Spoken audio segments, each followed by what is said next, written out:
ഇപ്പൊ പറയാൻ പോകുന്നത് night duty in charge overnight reporting.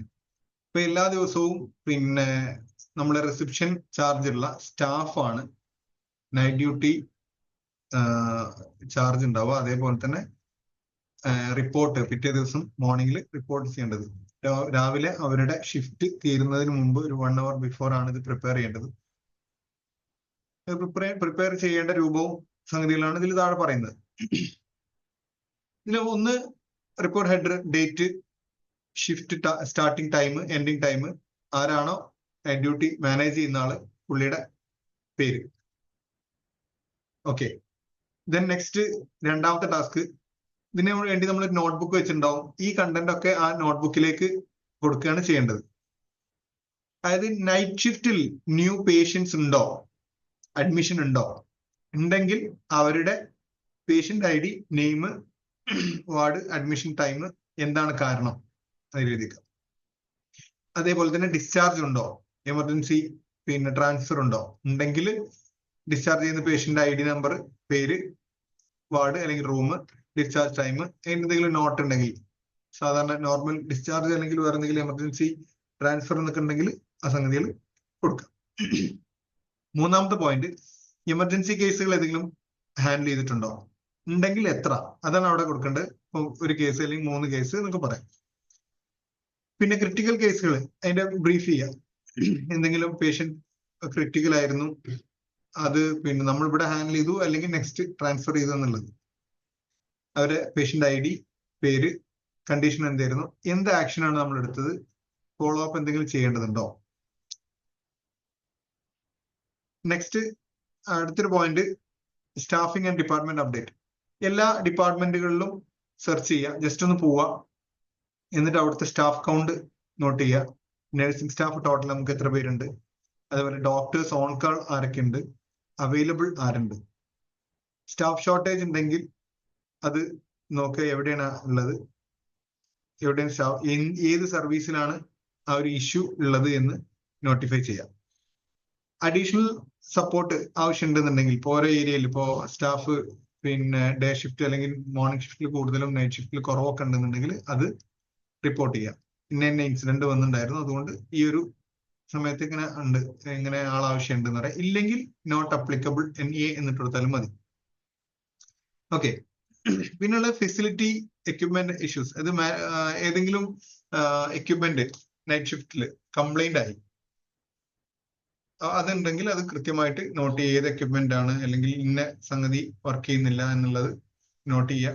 പറ്റുകയാണെങ്കിൽ അപ്പോൾ തന്നെ ഇൻഫോം ചെയ്യുക അതിന്റെ കൺസേൺ ഡിപ്പാർട്ട്മെന്റിൽ, അല്ലെങ്കിൽ അത് നോട്ട് ചെയ്യുക. അത് നെക്സ്റ്റ് ഡേയിലെ അത് റിഫ്ലക്ട് ചെയ്യും. നമ്മൾ നോക്കിയിട്ട് കൃത്യം ഓപ്പറേഷനിൽ പറഞ്ഞു കഴിഞ്ഞാൽ ആ പരിപാടികൾ ഫോളോ ചെയ്യും. പിന്നെ ഫെസിലിറ്റി മാനേജ്മെന്റ് എന്തെങ്കിലും ഇഷ്യൂസ് ഉണ്ടെങ്കിൽ, ഏതെങ്കിലും ഭാഗം പൊട്ടലോ അല്ലെങ്കിൽ പെയിന്റിങ് ഏരിയ ചെയ്യേണ്ടതുണ്ട്, അല്ലെങ്കിൽ എന്തെങ്കിലും നമുക്ക് ശ്രദ്ധിക്കേണ്ട സാധനങ്ങളിൽ ഏത് ലൊക്കേഷനാണ്, എന്താണ് ഇഷ്യൂ, എന്താണ് അവിടെ ആക്ഷൻ എടുക്കേണ്ടതെന്ന് നോട്ട് ചെയ്ത് വെക്കുക.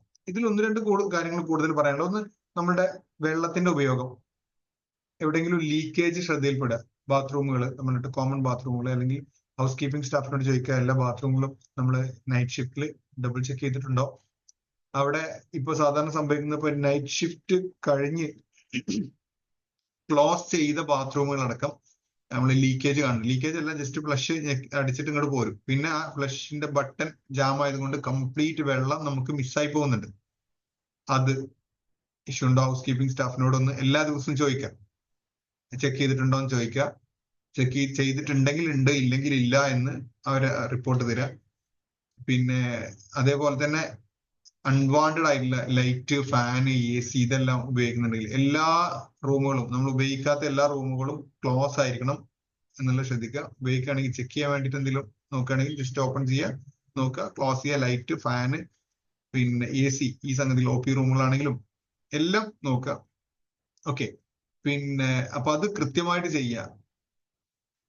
പിന്നെ അതേപോലെ തന്നെ വെള്ളത്തിന്റെ ഉപയോഗം മൂലം, അല്ലെങ്കിൽ ഇപ്പൊ നമുക്ക് പേഷ്യന്റ് ലോഡ് കംപ്ലീറ്റ് ഉണ്ടെന്നുണ്ടെങ്കിൽ ചിലപ്പോൾ വെള്ളം ഉപയോഗം ഉണ്ടാവും. പേഷ്യന്റ് ലോഡ് കംപ്ലീറ്റ് ഇല്ലാതെ വീണ്ടും വീണ്ടും നമുക്ക് റിക്വയർമെന്റ് വരിക, ടാങ്കിലെ വെള്ളം കുറയുക എന്നൊക്കെ തോന്നുകയാണെങ്കിൽ അത് ഒന്ന് നോട്ടിഫൈ ചെയ്യുക, നെക്സ്റ്റ് ഡേയിൽ ഒന്ന് ഇൻഫോം ചെയ്യുകയും ചെയ്യുക.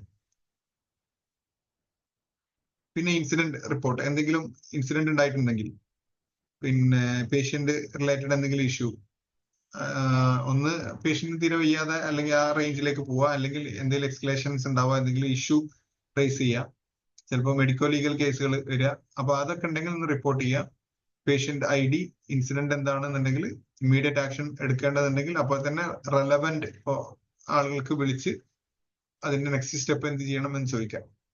ഓക്കെ, നിങ്ങൾക്ക് അവിടെ നിന്ന് ഹാൻഡിൽ ചെയ്യാൻ പറ്റുന്നില്ല എന്നുണ്ടെങ്കിൽ ദെൻ പിന്നെ സ്റ്റാഫ് ഇൻസിഡന്റ്, എന്തെങ്കിലും പിന്നെ ആക്സിഡൻസ് അല്ലെങ്കിൽ ബിഹേവിയറൽ ഇഷ്യൂ, ആളുകളോട് എന്തെങ്കിലും പറ്റാതെ പറയുകയും അങ്ങനെയൊക്കെ ഉണ്ടാവും. ചില കാഷ്വാലിറ്റിയിലോ അല്ലെങ്കിൽ ബാക്കിയുള്ള ഏരിയയിൽ പേഷ്യൻസ് അങ്ങനെ എന്തെങ്കിലും കംപ്ലൈന്റ് ചെയ്തിട്ടുണ്ടെങ്കിൽ അത് അഡ്രസ് ചെയ്യാം.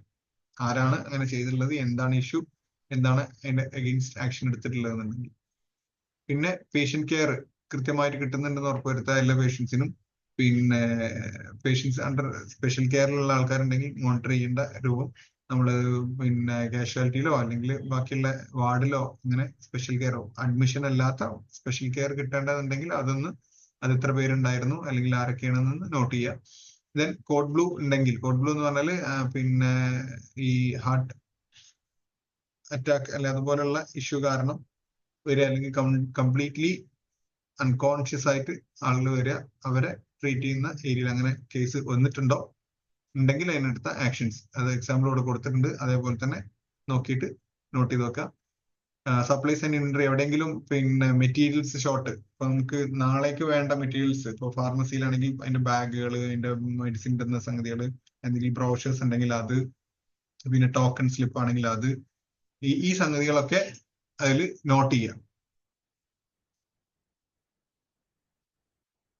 അതിന്റെ ആവശ്യമുള്ള കാര്യങ്ങൾ നെക്സ്റ്റ് സ്റ്റെപ്പ് എടുക്കുക. എമർജൻസി ആയിട്ട് റീസ്റ്റോക്ക് ചെയ്യേണ്ടതെന്നുണ്ടെങ്കിൽ അതങ്ങനെ ചെയ്യാം. നമുക്ക് എല്ലാ ബാത്റൂമുകളിൽ പിന്നെ ഇപ്പോൾ കോമൺ ഏരിയയിൽ എയർ ഫ്രഷ്നർ, അല്ലെങ്കിൽ കോമൺ ബാത്റൂം ഏരിയയിൽ എയർ ഫ്രഷ്നർ, പിന്നെ അവിടുത്തെ ഡോർ ലോക്ക് കംപ്ലൈൻസ്, ഇതൊക്കെയാണ് സാധാരണ ഉണ്ടാവുക റഫ് യൂസ് ഉള്ള ഏരിയയില്.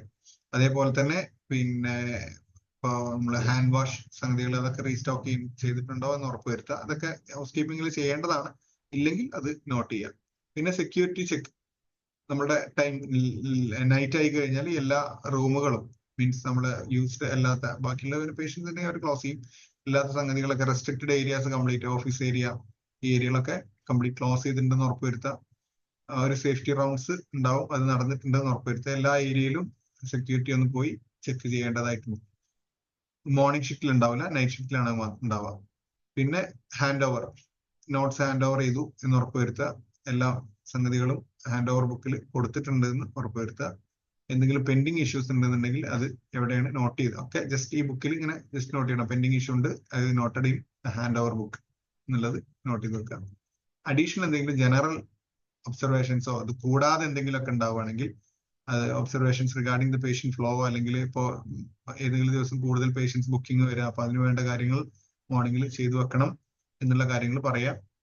ദെൻ പിന്നെ റെക്കമെൻഡേഷൻ എന്തെങ്കിലും ഉണ്ടെന്നുണ്ടെങ്കിൽ ജസ്റ്റ് അക്കാര്യം കൂടി ഇതിൽ സൂചിപ്പിക്കുകയും ചെയ്യുക. ദെൻ നൈറ്റ് ഡ്യൂട്ടി ഇൻചാർജിന്റെ പേര് എഴുതിയിട്ട് അതിൽ സൈൻ ചെയ്ത് വെക്കുകയും ചെയ്യാം.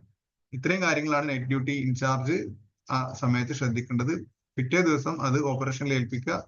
ഒരു 10 മണി ആകുമ്പോഴേക്കും പിന്നെ റിപ്പോർട്ടിംഗ് ടൈം ആണ്. ആ സമയത്ത് ഡയറക്റ്റ് വന്നിട്ട് അത് റിപ്പോർട്ട് ചെയ്യുകയും ചെയ്യാം.